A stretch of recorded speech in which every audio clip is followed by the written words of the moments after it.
Okay, so a little bit more on the debunking about the whole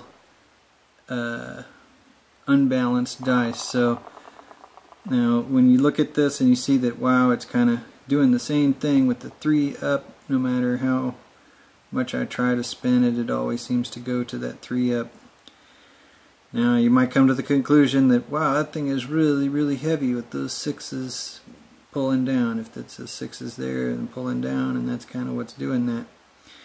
But there's another possible explanation, and so we're going to look at that in terms of, you know, what could explain this. Now, if you've ever thrown these dice, you know, sometimes they go off the table, they run into the wood, and all kinds of things can happen.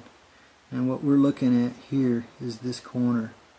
Now, if this were made of something that was completely indestructible, that corner would be perfect. But what I'm looking at, what kind of imperfections that we have, because, you know, if you want to see this thing is rotating perfectly without any kind of visible bias towards any kind of orientation, you know, that could be occurring, except that, you know, that corner is more susceptible to wear because it's got a tremendous amount of force that's imparted on the corner when you throw the dice and it hits the corner on something hard.